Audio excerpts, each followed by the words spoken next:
guys keep an eye out. We're going for the third bay door. We'll see if we make it.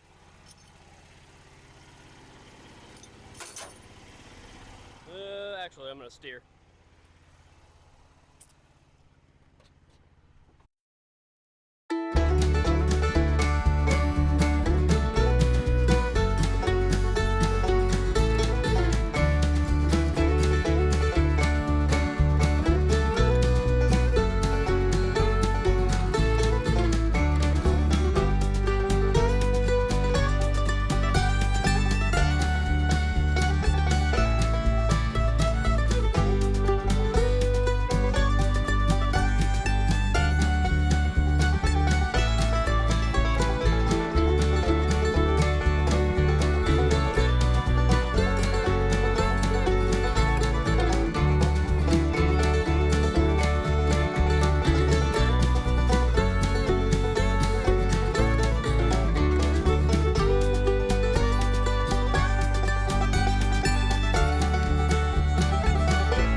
Hey guys, so this is the 8-1 Allison combo that's going to get plopped into that truck. I know you can't see it very well, it's just so bright outside compared to how dark it is in here. But this is like a 150,000-175,000 mile combo. I don't think it's going to get much. I think I'm going to figure out a way to put AC in the crew cab. And I'm not going to do the valve body upgrade on the Allison because it's to gain one extra speed, it's just not worth it. I think it was like $2,000 almost plus tuning. So yeah, this one's just going to be an off-road deal. So no EGR, no cats, no secondary O2. But yeah, it's pretty sweet setup. I never thought I could afford a big block. Turns out I just had to buy the crappiest one they ever made, in a lot of people's opinions. I think it's going to be a standalone harness, so the factory harness is going to stay. I'm just going to strip it out. I'm not confident on what I can strip out of the Allison. I don't believe I can take anything out of it, but you know, getting rid of the EGR plugs and a couple of the little things out of this harness would do it a lot of good. And yeah, I mean, I don't know. I think it's super cool because it's a 496. I mean, even a 396 in this truck would be sweet, but I got an extra 100 cubes. And I wanted to make it so that if we're towing something somewhere and it's a long distance, it's not a manual because my girlfriend can't drive a manual yet. This makes it easy. I could put anybody behind the wheel of this and it'll drive similar to a 99 to 06 pickup. Yeah, I think this is Well, this is not how it's going to go in the truck. I'm going to strip it down. I'm going to paint the valve covers. I'm going to needle scale the block because it is nasty. I think he said it was a Wisconsin or Minnesota truck, a commercial truck. I'm not doing the intake upgrade right off the bat. I'm going to try to keep this as low buck as possible. I've got $1,000 in this engine and trans setup. I've got $1,600 in the dually itself. $100 in fuel lines. I'm going to run the factory tank just to save money and to gain an extra 15 gallons of capacity, almost an extra 100% of capacity. Probably going to search up a stock airbox, I think. It is going to be drive-by-wire, so I'll have easily set up cruise. I just have to figure out the cruise enable and how it'll translate into the square body dash and column. I do think I'm going to have to run a tunnel shifter. I don't think I can modify the column shifter to run the Allison because it is a 5-speed. And they're an interesting electric over cable or electric over mechanical type deal, or they work in concert with each other. I'm not sure. What else? Typical, broken exhaust manifold bolts galore. Everything is crusty. So yeah, if anybody has some recommendations, I'm going to try to keep the cutting of the trans tunnel to a minimum, but I'm not going to body lift it. Outside of that, I think it's going to be, I'm going to throw some different mirrors on it, fill in some holes from old mirrors, lighting upgrades. Yeah, outside of that, I think it's going to be interior work for a lot of it. The seats don't match. I'll take you guys and do a little walk around here in a minute. But yeah, I wanted to show you the cool part, which is the last generation of big block through GM to current date, and a medium duty Allison. So it has a cast iron adapter back to small block Chevy bell housing pattern. The tail end's all wrapped up with plastic wrap because he took the tail housing off, and I have to do a bunch of horse of blue to get it back together. That's fine. For the price, I'm cool with what I had to spend. It has the right front drive, it has the right manifolds, and it is a complete harness that has not seen any cuts. Speaking of that, I gotta figure out where the ECU is. He still has the ECU, but he's coming to get the small block out of this truck, so that's not a big deal. I also have 0411 ECUs. I just have to verify that they'll work. There's this green blue. I don't think I have any green blue ECUs actually. I might have one.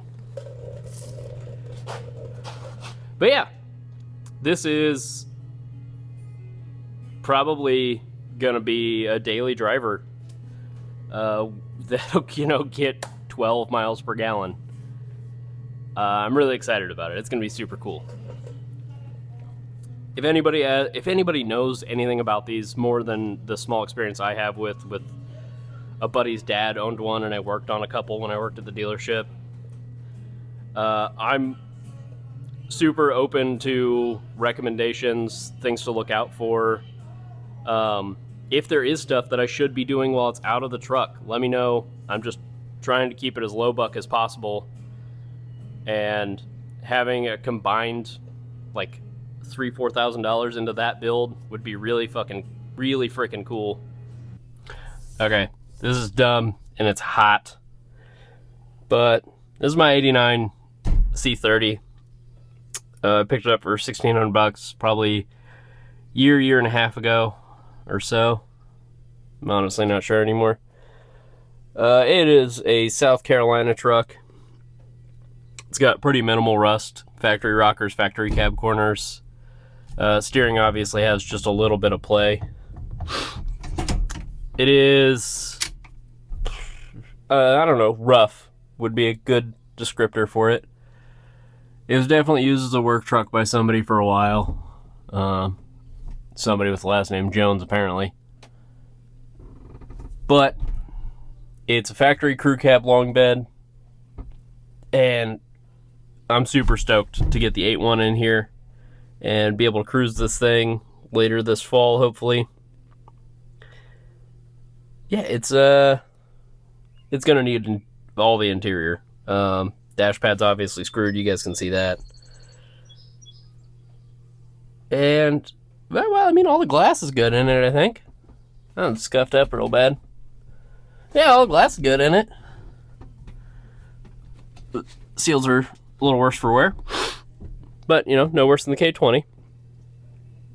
I do have to do a floor patch on this thing, and I'll bring you guys over so you can see it. There's a little chip in the windshield. There's a couple chips in the windshield, actually. Oh, whatever, I'm not fixing that. The interior is still loaded down with my buddy's stuff.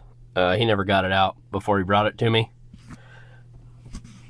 We'll handle that when I start doing the interior. I've got, you know, a lot of work to do before then. Ooh, it does have the din and a half cutout for the stereo. I'm real stoked about that. And it's only a little haggard on the edges, but it does have the factory bezel for it. Yeah, this thing's gonna be sweet. Oh, the windshield is cracked. You guys can't see it, it's up at the top. Oh, whatever, I'm still not putting a windshield in it. Yeah, let's do a little walk around, and you guys will get to see all the ups and downs of it. So I gotta do this quick. Camera's starting to overheat and killing the battery. But this is the big old crew cab dually. And the little mini loader that George let me borrow. It's, you know, got some whammy dents and some rust on it. Right up there. Probably going to use a basketball to push most of those out, and probably... yeah, I've got some good door skins. I'll go ahead and fix those eventually. But it's a TBI 350 400 truck. So it was gutless, even when it was new.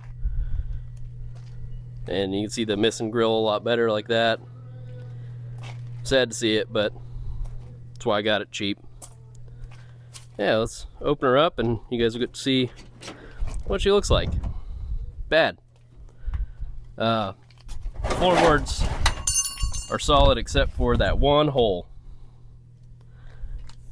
And they're scaly. It's a little dark in here, but they're scaly. Big old vise. Scaly, but there's no other real rot. Little bits starting in the corners. Obviously you can tell it's being used as part storage now. But I need, you know, seats, carpet, sound deadener, gauges, the sweet 88 to 91 cutout for the din and a half stereo. And it was a non-AC truck, so you get your sole storage compartment up here. We're gonna try to get some air.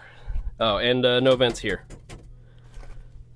Yeah, really super hardcore base model. I think it was a Scottsdale. I've got a dash pad for it, a couple other things.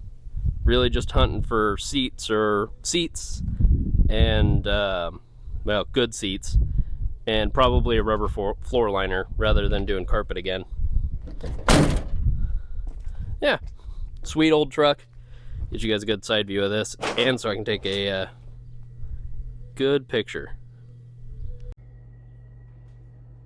The heat's got me a little more scatterbrained than normal.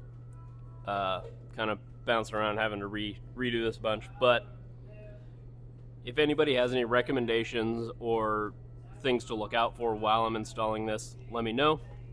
I'm going to delete the EGR and replace the crank sensor before I drop it in the truck. From what little research I've done, says that's going to be my really easy fix now, and it's going to suck later.